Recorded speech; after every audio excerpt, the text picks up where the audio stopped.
Assalamualaikum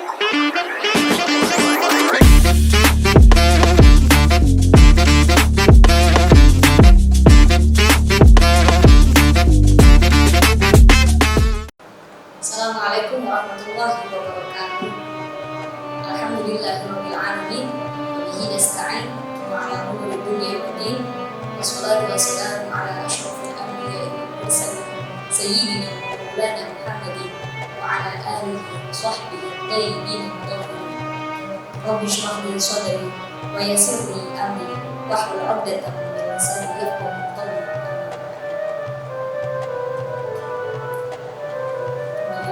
Bersama kami di Al-Mushaf Review, yang mana pada hari ini kami akan menceritakan tentang sejarah yang mana ini di zaman Rasulullah SAW.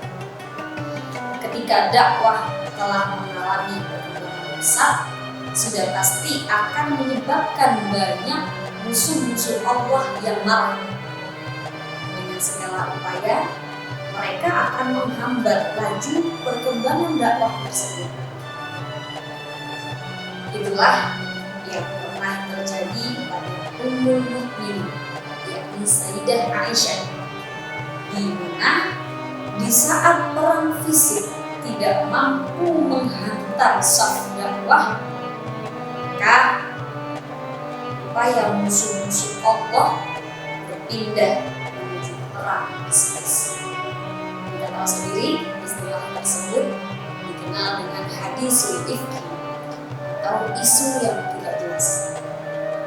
Pada saat itu usai Rasulullah bersama para sahabatnya, dia juga diikuti oleh istri-istrinya, yakni Sayyidah Aisyah dan juga Sayyidah Ummu Salamah.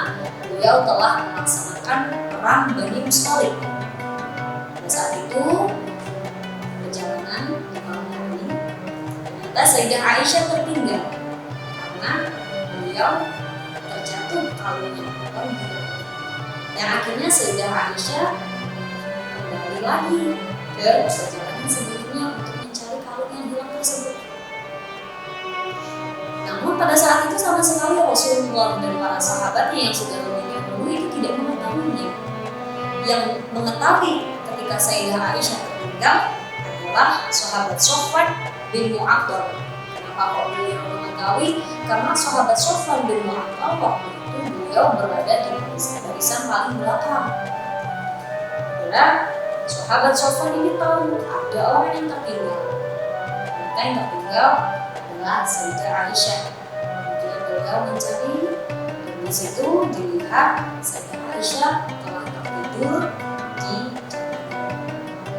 Namun pada saat itu ada anak nakal yang akhirnya membuat sedikit kain yang dipakai oleh Sayyidah Aisyah untuk menggunakan sebagai pakaiannya.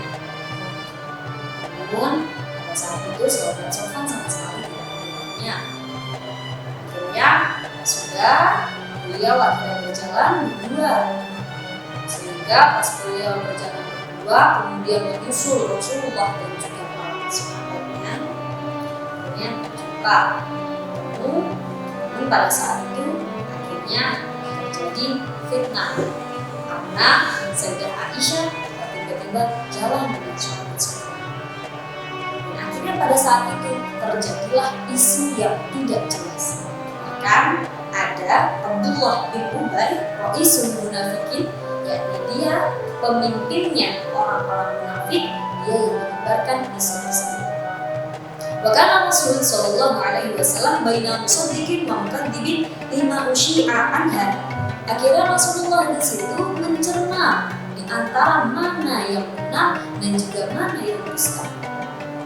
Sampai pada saat itu turunlah ayat Al-Quran. Karena ketika Sayyidah Aisyah sudah kembali waktu itu, sama sekali beliau tidak mengetahui kalau ada isu-isu seperti itu.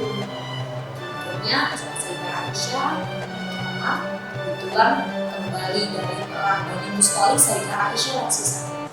Akhirnya Rasulullah dari depan pintu kamar Sayyidah Aisyah menanyakan kabarnya, kaifa halu, bagaimana keadaan kabarnya?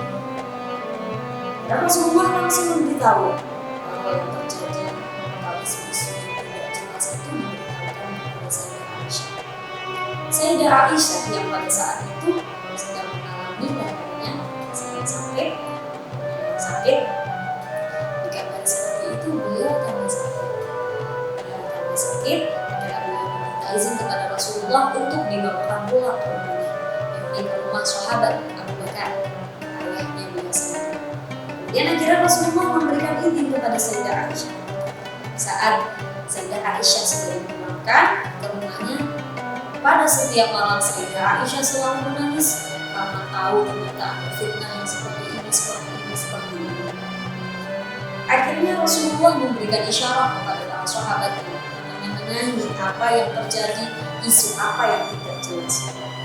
Sampai-sampai baru di situ Allah memberikan wahyu kepada Nabi Muhammad tentang kejadian itu. Turunlah ayat yang berbunyi, A'udzubillahi minasyaitonir rajim. Bismillahirrahmanirrahim. Innal ladzina ja'u bil ifki usbatun minkum la tahsabuhu syarran lakum bal huwa khairul lakum likulli imrin minhum maktasaba minal ismi walladzi tawalla kibrahu minhum lahu 'adzabun 'adzim. Subhanahu wa ta'ala berfirman,